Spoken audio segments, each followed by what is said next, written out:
I heard the glass break at 8:47 p.m.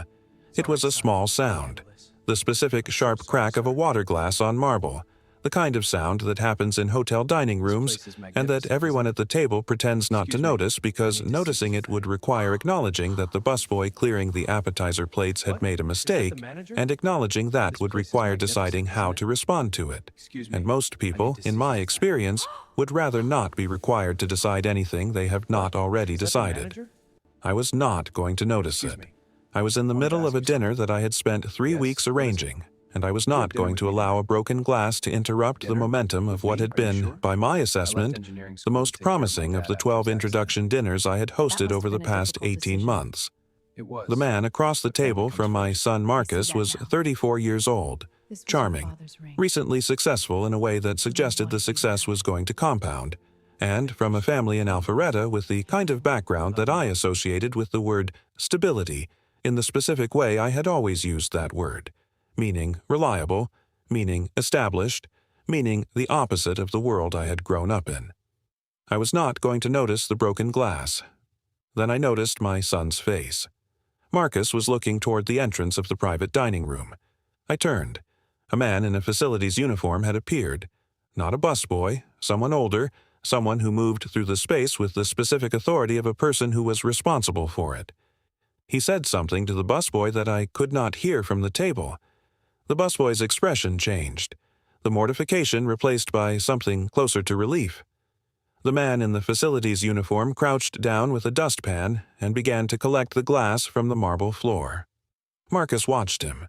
When the man stood and turned to carry the glass away, my son said, "Excuse me." The man turned. Marcus said, "That was kind. What you said to him?" The man said, "He was embarrassed. It wasn't a big deal." Marcus said, "It was to him, probably." The man looked at my son for a moment, the specific look of a person encountering something they had not expected to encounter. He said, "Probably." He carried the glass away. I watched my son watch him go. I watched the specific quality of attention on Marcus's face, the quality I had seen since he was a small child, the quality that meant he had found something he considered significant and was filing it in the place where he kept significant things. I had seen that look directed at books and at people and at ideas, and once at a stray dog on a Decatur street that Marcus had subsequently spent 4 days finding a home for. I had never seen it directed at a man in a facilities uniform in the entrance of a hotel dining room. I knew, before Marcus said a word, that the 12th dinner was over. I had spent 18 months and 12 dinners trying to find my son a suitable husband. He found one himself in 6 seconds at the entrance to a private dining room, on the night I had almost allowed myself to believe one of my candidates was going to work. I want to tell you what I learned from that, because what I learned was not what I expected to learn, and learning it cost me something.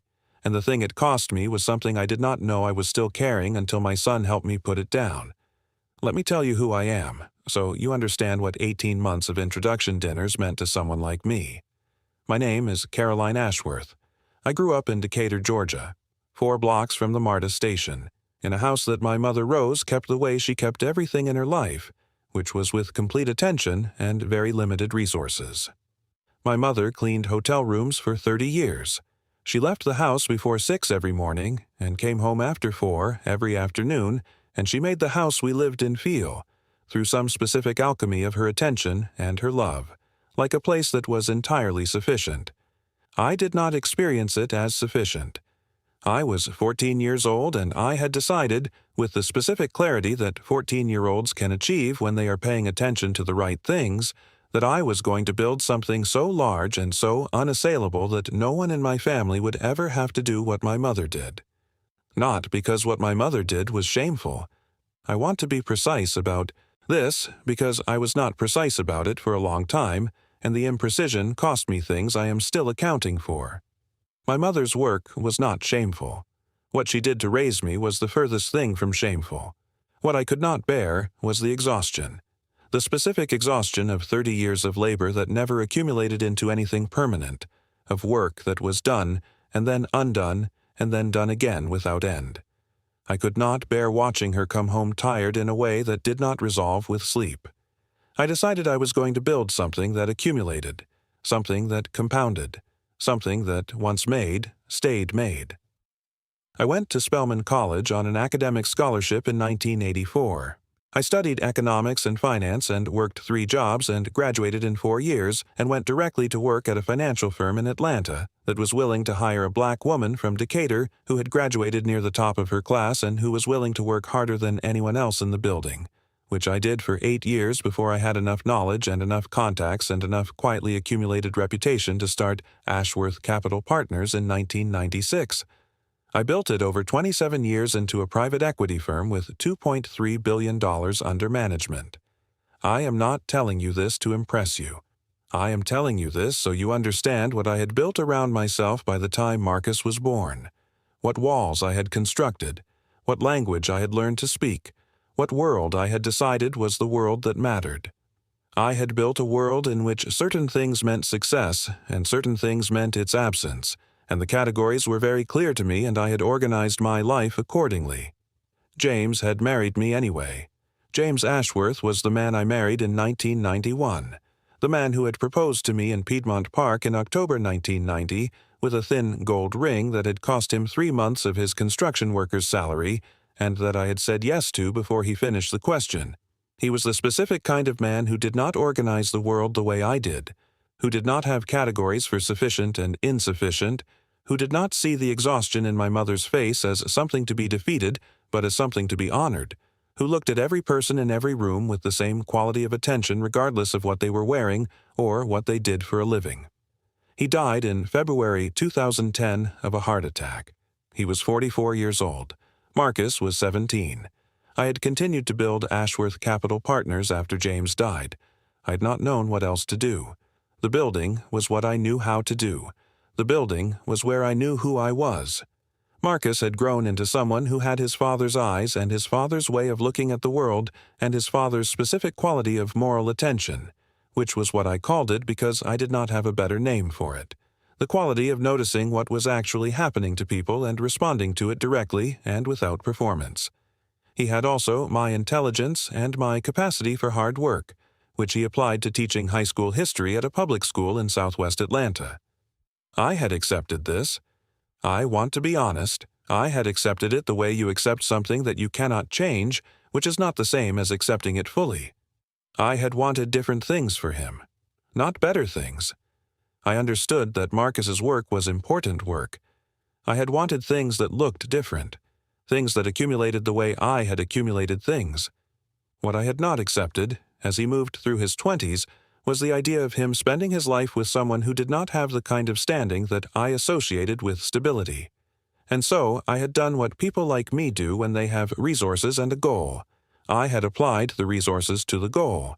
18 months, 12 dinners, 12 carefully selected men from families and backgrounds that I had assessed with the specific rigor I brought to investment decisions. Marcus had attended every dinner. He had been gracious to every man. He had called me after every dinner and said, in his father's patient way, "Mom, no." I had thought each time that the next one would be different. The 12th dinner was different, just not in the way I expected. In the car afterward, Marcus said, "Mom, I need to find out who that man is."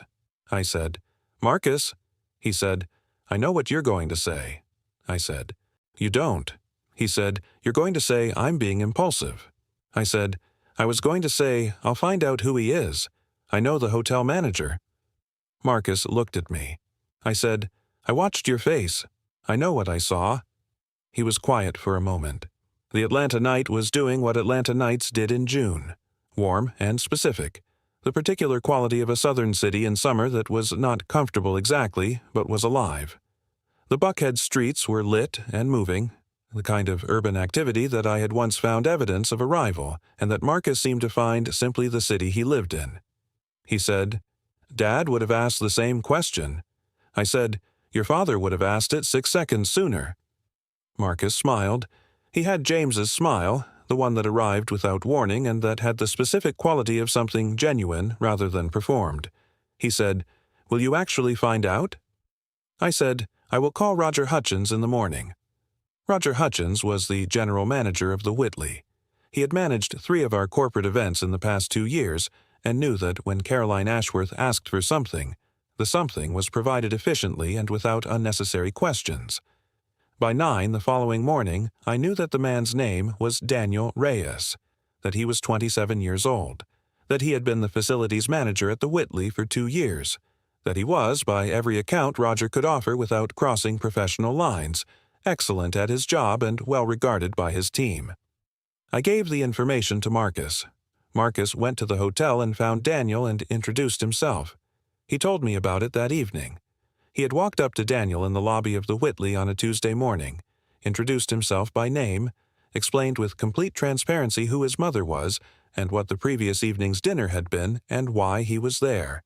He had said he would like to take Daniel to dinner if Daniel was willing, and that he understood entirely if Daniel was not willing, and that he wanted to be clear that his mother had provided the name and the contact, but that the conversation they were having was Marcus's choice and no one else's. Daniel had listened to all of this. Then he had said, "I know who your mother is. I've managed events at this hotel for 2 years. I want you to understand that I know exactly what this situation looks like from the outside." Marcus had said, "What does it look like from the outside?" Daniel had said, "Like something that isn't going to work." Marcus had said, "What does it look like from the inside?" Daniel had looked at him for a moment, the same kind of look Marcus had given him the night before at the entrance to the dining room, the specific look of a person encountering something they had not expected. He had said, "I don't know yet." He had agreed to dinner. I want to tell you about Daniel Reyes, because the narrative that constructs itself around a man who manages facilities at a hotel is a narrative I built quickly and efficiently, and with all the skill I had developed over 30 years of making assessments, and it was almost entirely wrong. Daniel had grown up in Clarkston, Georgia. If you know Atlanta, you know Clarkston, the Atlanta suburb that has been called the most diverse square mile in America, a community of refugee families and immigrant families and first-generation Americans who arrived from every direction and built something from the materials at hand. His parents had come from Oaxaca, Mexico, in 1991. His father, Ernesto, had worked in construction. His mother, Lucia, had worked in school cafeterias. He had been accepted to Georgia Tech in 2013 to study civil engineering. He had been there for 2 years when, in the spring of his junior year in 2016, his father fell from scaffolding on a job site and was left with limited mobility and with the specific kind of medical debt that settles onto a family like Ernesto's, with the weight of something that will not move without sustained effort. Daniel had left school. He had found a facilities job that paid reliably and offered health insurance and had supported his family through the years of his father's recovery. He had intended to go back to school. He had not gone back. The reliable income had become necessary in the specific way that necessary things become permanent, not through any single decision but through the accumulation of circumstances that make the alternative impossible month after month until the months become years. I want to be precise about what I understood when Marcus told me this story, which he told me 6 weeks after the 12th dinner when I sat across from Daniel in Marcus's apartment for the first time. I understood that Daniel had made a sacrifice that had cost him something he had wanted. I understood that the sacrifice had been made for his family without visible resentment. And I understood. This is the thing that required me to sit with it for several days before I could articulate it, that the specific decision Daniel had made in 2016, which was to choose his family's immediate need over his own long-term plan, was structurally identical to the decision my mother had made every day for 30 years. The difference between Daniel and my mother was not the nature of the decision. It was the decade in which it was made and the trajectory that was interrupted. My mother had not had a trajectory to interrupt. Daniel had interrupted his deliberately, and he was not, as I had expected when Marcus told me the story, broken by it. He was not waiting to be rescued from it. He was not defining himself by its interruption. He was a man who had made a choice and who lived inside that choice with the specific dignity of someone who understood that a choice made for the right reasons retained its integrity regardless of what it cost. I had not expected this. I had expected, and I am going to tell you this because the only point of telling this story is to tell it honestly. I had expected to find someone whose circumstances explained his circumstances. Someone whose position was the result of limited capacity or limited ambition, or some deficit that would allow me to make sense of why my son was interested in him. I had built a framework for understanding Daniel Reyes before I met Daniel Reyes, and the framework was wrong in every particular that mattered. The dinner at Marcus's apartment lasted 2 hours. Daniel had cooked tamales from his mother Lucia's recipe, a process he explained had begun the previous day because tamales were not a thing you started the day of, they were a thing you committed to in advance, and this was a dinner worth committing to in advance. Marcus's apartment filled with a smell that crossed 20 years and found something in me I had not known was waiting to be found. The smell of my grandmother's kitchen in Decatur when I was 7 years old. A smell I had not consciously remembered in decades and that arrived now with the specific authority of something that had been stored in a place beyond conscious memory. I had not expected that. Daniel asked me about my work. He asked the specific questions of someone who was genuinely curious about how things operated. Not flattery, not the performed interest of someone who understood that asking questions about a powerful person's work was a social strategy, but actual curiosity about the mechanics of private equity, about how investment decisions were made, about what I had built and how. I answered him. He listened the way Marcus listened, with the complete attention of someone who was actually processing what was being said rather than waiting for the space to say the next thing. I drove home and called Patricia. She said, "And?" I said, "He's remarkable." She was quiet for a moment. I said, "You knew." She said, "I didn't know. I trusted Marcus's judgment. There's a difference." I said, "I taught you that Marcus has his father's judgment." She said, "Yes, you did." I said, "I should have trusted it." She said, "Yes, you should have." She said, "You needed 18 months." I said, "I know." Patricia had the specific quality of a 30-year friendship, which was that she did not soften things that did not need to be softened, and she did not elaborate on things that had already been understood. She let the silence do the rest of the work. I sat in my car in the parking deck of my building, and I thought about the 12 dinners. I thought about the 12 men. All of them adequate, several of them genuinely impressive, none of them the person who had made Marcus look up from a table with that specific quality of attention that meant he had found something significant. I thought about what I had been looking for and what Marcus had found. They were not the same thing. James had proposed to me in Piedmont. Park on a Tuesday afternoon in October 1990. I have told that story many times, at anniversary dinners when James was alive, to Marcus when he was old enough to ask about his father, to Patricia who had heard it so many times she could tell it herself and occasionally did. The ring, the park, the Tuesday afternoon. I had not told the other story, the one from a year earlier, October 1989, a diner in Decatur.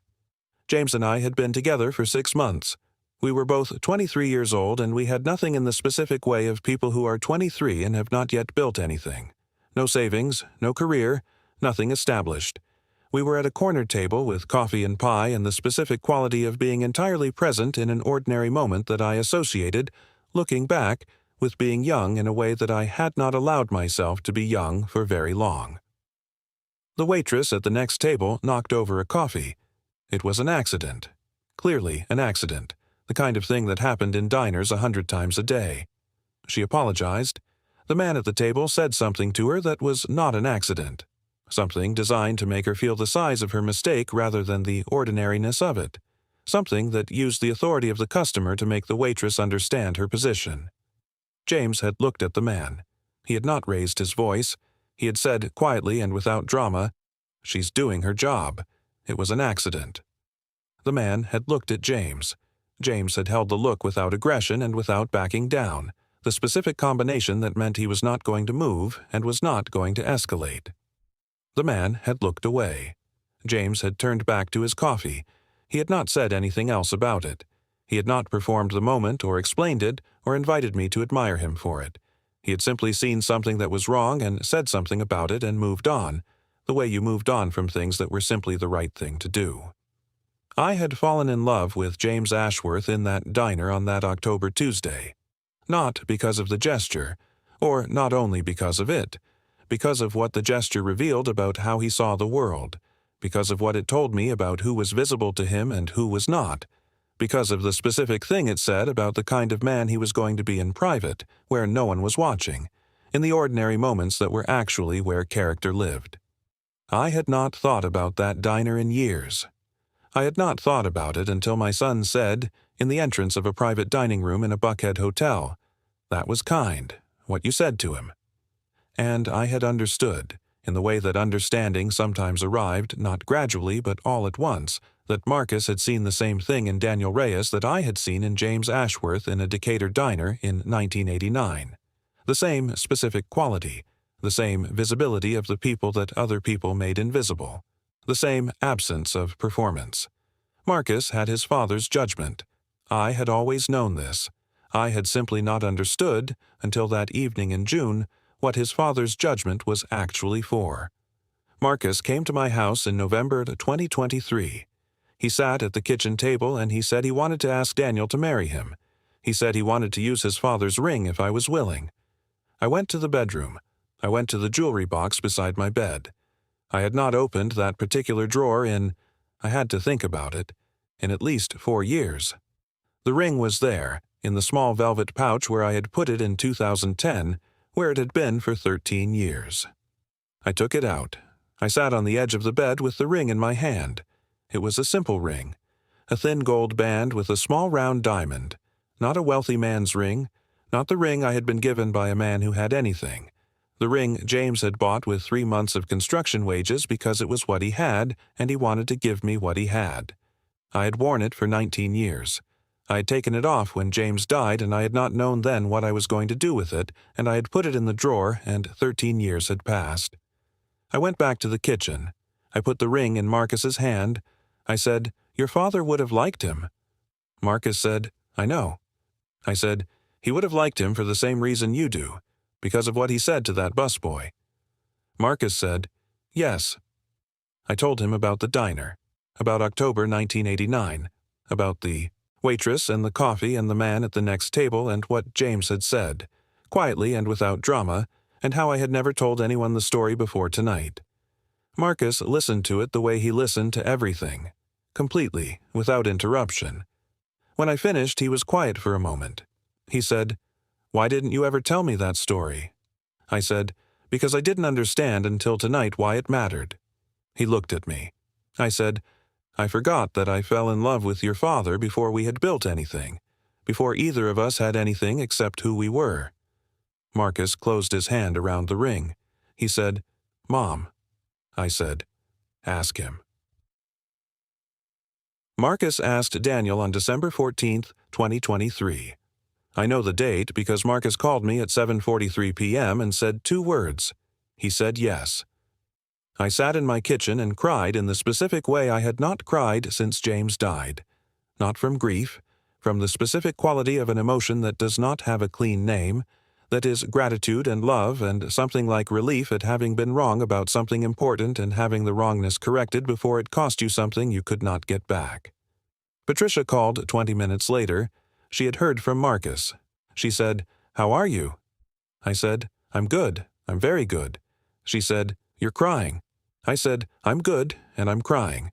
Both are true." She said, "Caroline." I said, "I know." She said, "James would have approved." I said, "James would have approved immediately. James would have approved at the 12th dinner when Daniel said that to the busboy. James would not have needed 18 months. Patricia said, "You needed 18 months." I said, "I know." I took Marcus and Daniel to meet my mother Rose in December. Rose was 84 years old and lived in the house in Decatur where I had grown up. The house that I had repaired and maintained and kept standing over the years with money that Rose would not let me call a gift and that I had learned to call something else.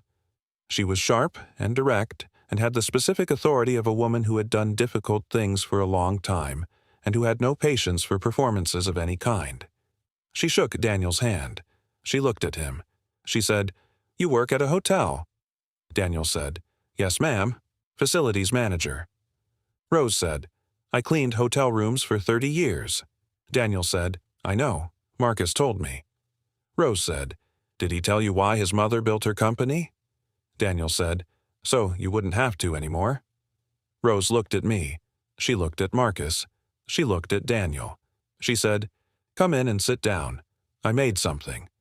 She had made tea cakes, the specific tea cakes of my childhood, the ones that required ingredients Rose rationed because there was never enough and that she made anyway for every occasion that warranted them, every occasion where the making of something was more important than the cost. She had made them for Daniel Reyes the way she had made them for James Ashworth in 1990 when I had brought him to this house for the first time, which was the way she made them for people she had decided mattered. The afternoon lasted 3 hours. After Marcus and Daniel left, Rose and I sat with the last of the coffee in the kitchen where I had grown up doing homework and watching my mother manage everything with nothing and building in myself the specific resolve that had built Ashworth Capital Partners. Rose said, "He's good." I said, "I know."